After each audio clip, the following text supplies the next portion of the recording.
and in this game 7-year-old Nathan shows better understanding of this very important chess principle than his father.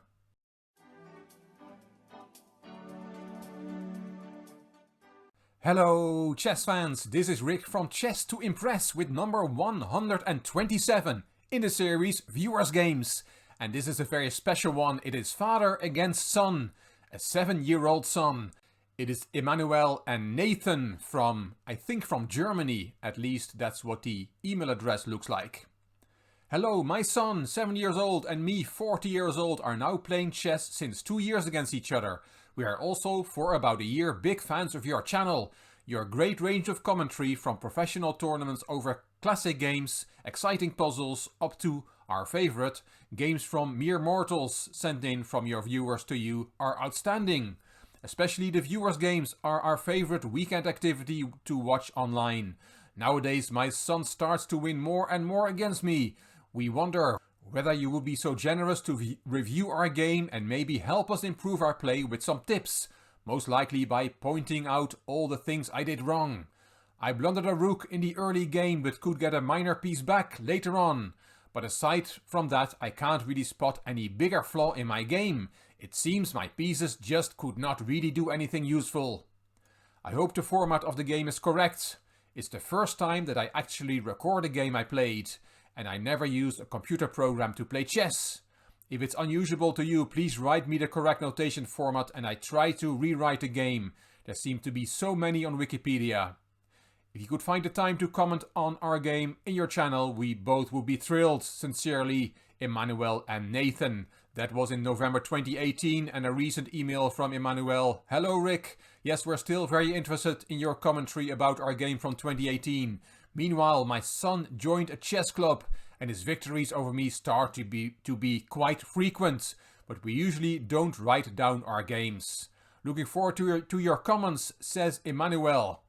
Well, Emmanuel, I have to be honest, it took indeed quite a while to figure out how the game had gone exactly, because your notation of the moves was off here and there, but I figured it out, and this is really nice to analyze a game of a father against his 7-year-old son. Let's have a look. The father was white, Emmanuel was white, and his son, 7-year-old at the time, I'm sure by now he's 8, Nathan had the black pieces. And Emmanuel opened with the c-pawn. By the way, the picture you see in the thumbnail are the real players, Emmanuel on the right and Nathan on the left. It was Emmanuel's wife, Nathan's mother, who took this picture. d6 from the young man, knight c3, and here e5 is the main move in the database, but knight c6 was played by Nathan. d4, pushing the pawn in the center, well done Emmanuel, and e5, also occupying the center with a pawn. This position has appeared in Grandmaster games. It was Grandmasters Popov and Lalic who played knight f3 in this position, and it was Irina Krush who played d5 in this position, kicking the knight. But Emmanuel plays a novelty, another very good one. He plays f4. That's not a good move. Nathan finds the best way to handle that move. He just takes on d4, and the 7-year-old finds the best response. If you want to give me your central pawn for nothing, Dad, then I will take it. Thank you very much. Black just takes the pawn on d4, and that is protected by the knight on c6, so cannot be taken by white. The knight on c3 is hanging, so knight d5, knight f6 developing, bishop d2 developing, and Nathan goes with the bishop to g4, pinning the e-pawn. Emmanuel doesn't like that bishop on g4, so kicks it with h3.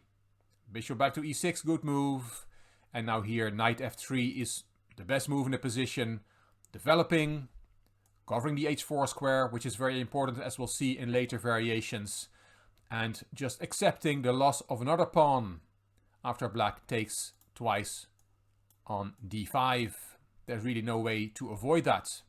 Because if you try to avoid losing a second pawn after bishop e6 and you play knight takes f6 check, queen takes f6, and then you're going to protect your c4 pawn with a move like b3, then you're in for a cold shower, because the game will be over straight away.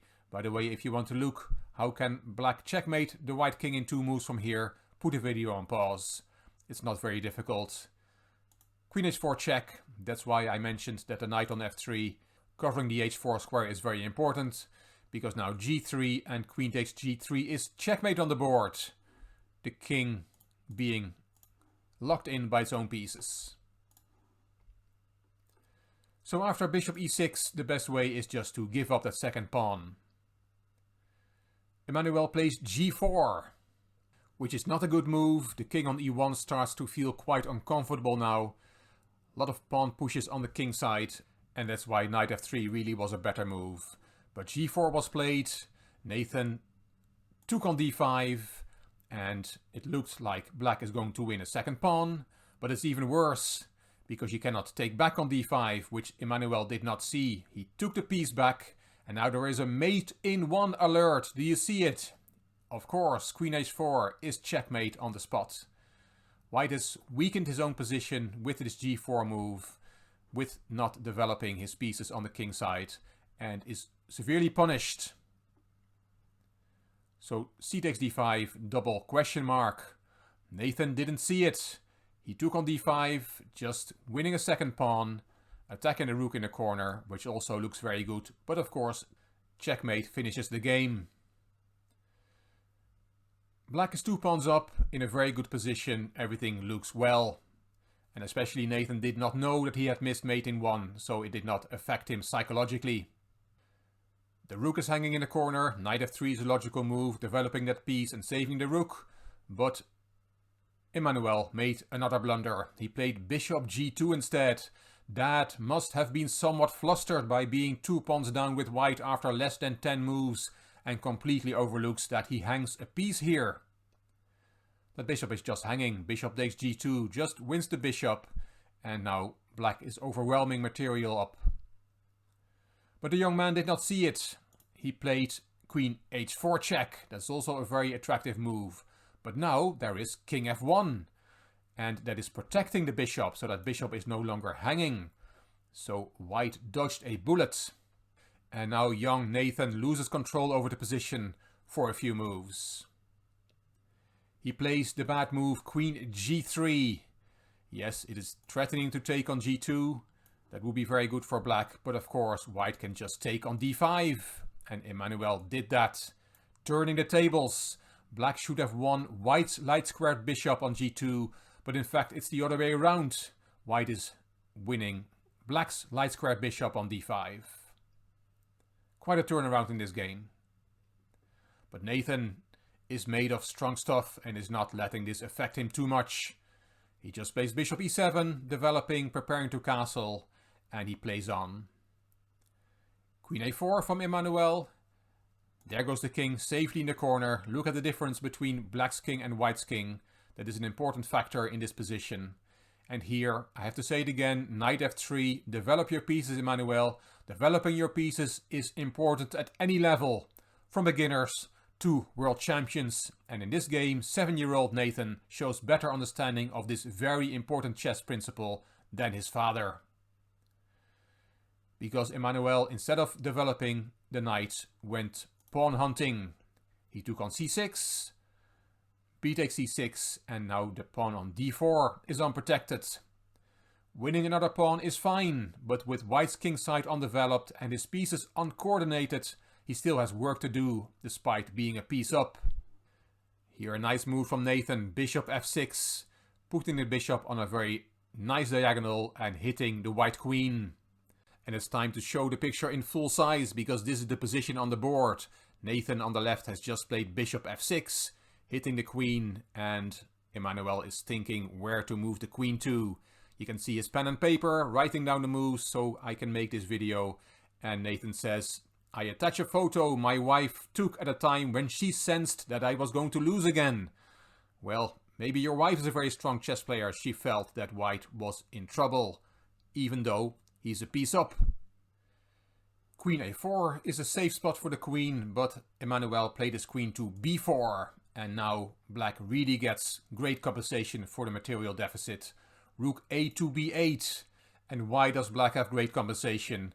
Well, just look at the difference in activity and coordination of black's pieces versus white's.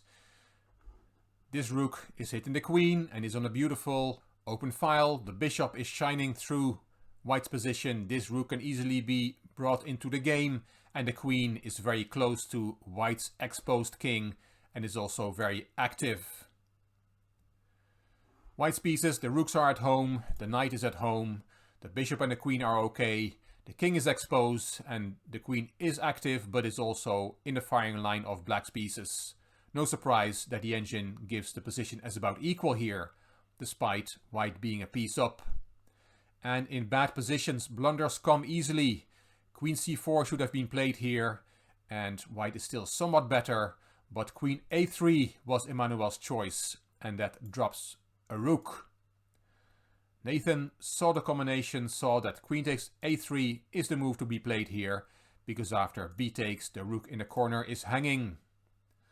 Black has come back from his unfortunate loss of a piece and is now an exchange up. Go, Nathan! Knight f3 now from Emmanuel, and it sounds harsh, but I have to say that this development move is now too late, Emmanuel. I guess I can be harsh to the dad. The dad can take it. I would never be harsh to a 7-year-old. And there's no reason to, because Nathan has played very well so far. Rook b1 check from Nathan, king g2 and rook takes h1. Well done, Nathan. When you're ahead of material, it's good to swap pieces, but not necessarily pawns. Yes, rook h1 was a passive piece, but it's okay to swap it off. It makes black's task easier. And well done again, Nathan. I'm just thinking as I'm saying this, if Emmanuel and Nathan are indeed from Germany, would Nathan be able to understand what I'm saying here? Yes, I speak some German, but I'm not going to try. I'm sure Emmanuel can translate for Nathan if his English is not up to scratch yet. King takes, rook e8, knight g5, and now you can just take that pawn on e2. There's nothing against that, but d5 was Nathan's choice instead. King g2, and now rook takes e2 check is even better, because it wins a piece, because of the double attack, winning the game on the spot. But rook d8 was Nathan's choice, not spoiling anything. King f3, d4, king e4, rook e8 check, king d3, the king is now nicely centralized. c5, e3, f6, knight back to e4, the knight was attacked on g5, and now Nathan has a very nice move. He can play c4 check here, that wins another piece. The king cannot keep protecting the knight on e4, so king takes e4, and then you can take on e3 first, attacking the bishop, and after bishop takes e3, rook takes e4 check. This game is over. Black is a rook up. But in this position, Nathan did not find c4 check, which would have decided the game straight away. He played king f7, and now Emmanuel could have taken on c5, and white is still fighting, winning an important pawn there. But Emmanuel played g5 instead, and again c4 check is winning for black, but h6 was played, and again knight takes c5, and Emmanuel comments here in his annotations, "Why did I not take on c5 with the knight? Stupid me," says Emmanuel. He took on d4 instead with the pawn. C takes, h4, king g6, g takes f6, and now simple chess, Nathan, just take back. G takes f6 is fine, but he played rook f8 instead, not spoiling anything, but if you have a simple good move, then make it. F takes g7 from Emmanuel. King takes, and now knight c5 is a move, threatening knight e6, which would be a fork. And after knight c5, black still has work to do to bring the point home. But in this position, Emmanuel plays a bad one. He plays f5, and that pawn is just hanging on that square. Nathan says, "Thank you very much. I'll take that pawn," and knight g3. The last mistake of the game, because now Nathan does see the double attack, and after rook f3 check, winning the knight on g3, as we saw in an earlier variation, it would want the bishop on e2, but this time Nathan saw it, and here Emmanuel writes, "At this point I resigned. Without my knight there's nothing to play for anymore." And indeed, after a move like king e4, rook takes g3 is a full extra rook and no more plans for white. Well done, Nathan, you beat your dad and you deserved your victory. You just played better than him. You took the material your dad gave away in the opening. You got a bit overexcited when you were attacking the white king with queen h4 and then you blundered a piece.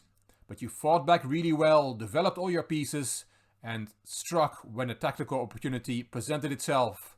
I hope you are enjoying your membership of the chess club and that you're learning a lot and playing many exciting games.